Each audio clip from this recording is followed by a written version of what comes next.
जय भीम। मैं सत्यपाल, आप देख रहे हैं द मूक नायक में आपका स्वागत है। दोस्तों, जैसे कि मैंने पिछले वीडियो में जो बताया है कि जो महाबोधि महाविहार में कैसे आक्रमण किया जा रहा है और कैसे वहां पर शिवलिंग है कि जिस प्रकार से शिव मंदिर है ये बताने की जो कोशिश वहां पर लगातार हो रही है। जैसे कि इससे पहले जो महाबोधि विहार के बगल में जो बड़ा पेड़ है पीपल का, उस पीपल के पेड़ के नीचे जो है अभी गणपति की स्टैचू बिठाई गई है और वहां पर कहां से पता नहीं ला करके वहां रख दिए गए। और वो जो गणपति की जो स्टैचू है वो पहले वहां पर नहीं थी। जो जैसे कि अपन इससे पहले भी जाकर वहां पर देखे हुए हैं, बहुत से लोग वहां पर गए भी होंगे आप में से, और आपको वो कहीं पर भी दिखाई नहीं दिया होगा। लेकिन इस कुछ दौरान कुछ दिनों से वो वहां पर दिखाई दे रहा है और मैं ये फोटोस आपको दिखाने वाला हूँ कि वो कैसे वहां पर लाकर कहां से आ गए, पता नहीं कि आसमान से टपके हैं और पता नहीं किसने रख दिया। लेकिन वहां पर जो जिस प्रकार से प्रॉब्लम क्रिएट करने की जो कोशिश चल रही है और जिस प्रकार से जो महाबोधि महाविहार है, जो तथागत सम्यक संबुद्ध जो गौतम सिद्धार्थ गौतम को ज्ञान प्राप्ति की जो जगह है वह एक हिस्टोरिकल प्लेस है। और उस जगह पर लाखों अनुयायी, बुद्ध अनुयायी देश विदेश से आते हैं। और इससे पहले हम देखते हैं कि वहां पर ऐसी किसी भी तरह की कोई ही पाखंडवाद नहीं दिखा है, ना किसी देवी देवता की मूर्ति दिखी है। दोस्तों, जो आपको बगल में बुद्ध विहार के दाहिने बाजू में एक दिखाई दे रहा है, वहां पर जिस प्रकार से उन्होंने जो एक दूसरी देवी को बिठाया गया है, यहाँ पर तो पहले बुद्ध की ही मूर्ति थी और उसे हटा करके यहाँ पर उन्होंने एक देवी की मूर्ति रखी गई है। और वह ये दिखाना चाहते हैं कि फिर से ये वहां पर एक प्रॉब्लम क्रिएट करना चाहते हैं कि जब भी ये अभी समझ रहा है इन लोगों को कि ये महाबोधि विहार का जो आंदोलन है वह तेजी पकड़ रहा है और तेजी से वो आगे बढ़ रहा है। और यहाँ पर कहीं ना कहीं ये सफलतापूर्वक इन्हें अभी सौंपा जाएगा और ये इतने आसानी से इन्हें ना मिले, इसीलिए ये महाबोधि महाविहार के यहाँ क्रिएट हो और वहां पर एक फिर से बौद्ध और हिंदू, जैसे हिंदू मुसलमान चल रहा है यहाँ पर, वैसे ही बौद्ध और हिंदू हो जाए और यहाँ पर कुछ दंगे हो जाए। जब भी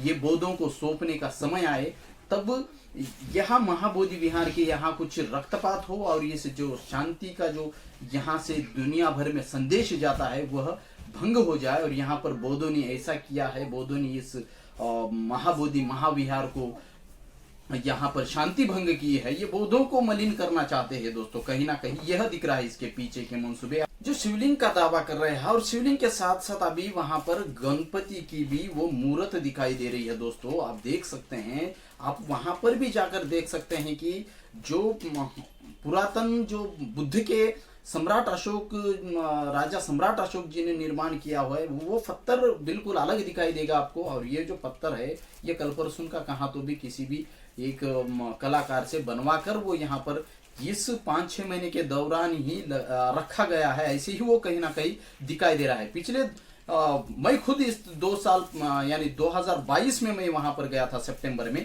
और पूरा एक चप्पा चप्पा वहां पर हमने घूमा है, हर जगह हम घूमे हैं और वहां पर तो ऐसी चीजें कुछ दिखाई नहीं दी। इससे पहले तो कुछ था ही नहीं वहां पर। जो अभी जिस प्रकार से 2 साल से ये आंदोलन तेजी पकड़ रहा है, महाबोधि महाविहार मुक्ति आंदोलन जो तेजी पकड़ रहा है, जो ऑल इंडिया बुद्धिस्ट फोरम के तहत, जो ऑल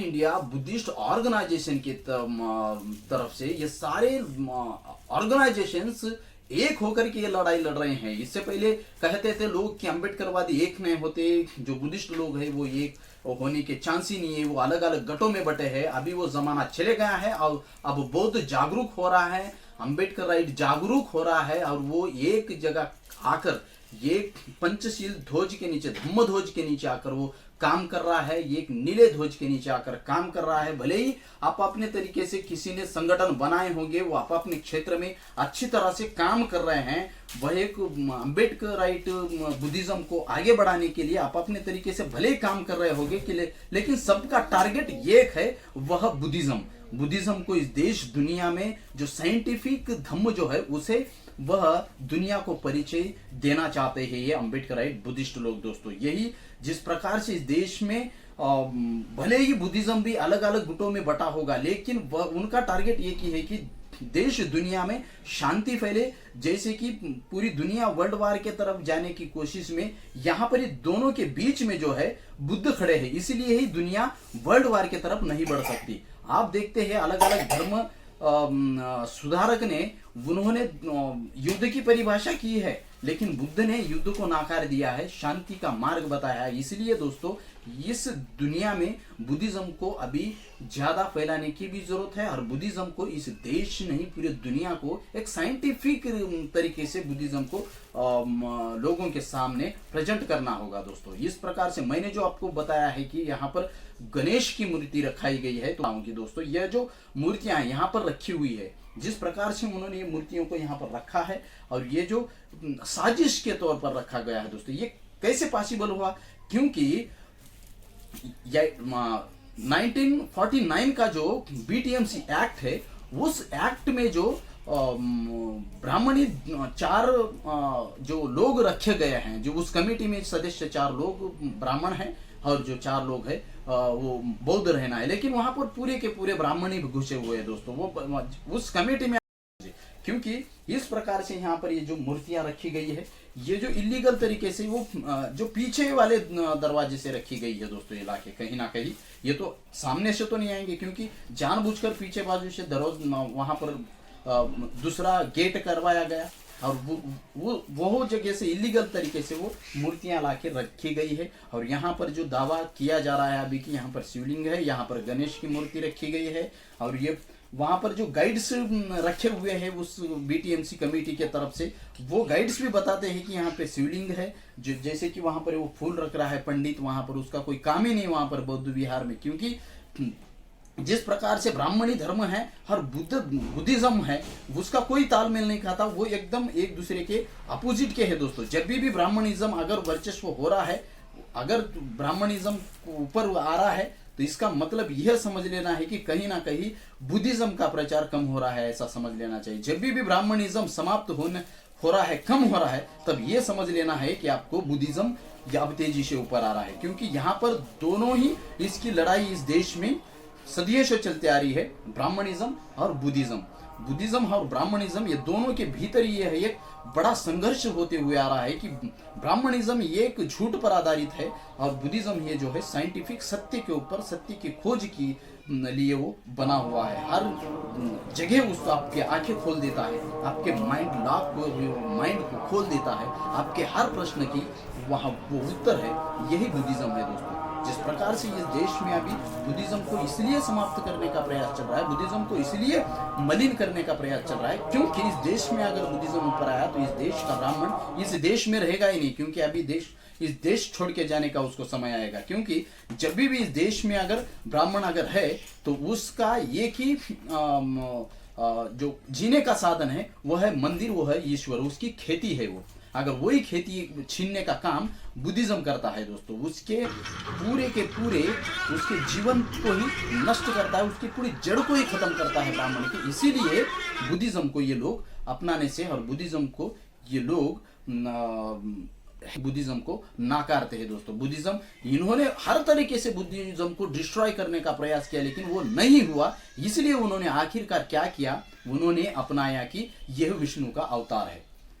तब लोग इसे विष्णु के अवतार में अडॉप्ट करने लगे। लेकिन उसमें भी क्या हुआ कि बुद्धिज्म को गालियां, बुद्ध को बुद्ध की तरह साइंटिफिकली अपनाया नहीं है। वो एक विष्णु का अवतार है और वो विष्णु का अवतार वो जिस प्रकार से भी उन्होंने अपनाया होगा, लेकिन अभी तो इसे डिस्ट्रॉय करने का प्रयास चल रहा है। जहां पर भी पुरातन बुद्धिज्म की हिस्टोरिकल प्लेस है, वहां पर मंदिर खड़ा कर देना, वहां पर देवी देवता के फोटोज लगाना और वहां पर अंध भक्तों की भीड़ जमा होना, यही आने वाले कल के लिए खतरा पूरे देश के लिए बन सकता है, पूरे मानव जाति के लिए बन सकता है दोस्तों। ये एक बहुत भयानक वायरस है, जो इस वायरस की वजह से पूरी दुनिया मलिन ना हो, भारत में ये वायरस है। देखिए दोस्तों, अगर ब्राह्मणी धर्म अगर कोई होता, उसका कोई स्टैंड होता, तो माने अनेक देशों में भी वो फैल चुका होता। लेकिन ये जो ब्राह्मणी धर्म के जो षड्यंत्र है, वो पूरे झूठ के ऊपर जो टिका हुआ है, इसलिए वो भारत छोड़ के नहीं गया, क्योंकि भारत में अंध भक्तों की संख्या ज्यादा है, इसलिए वो भारत को छोड़ के, ये ब्राह्मणिज्म कहीं बाहर गया ही नहीं।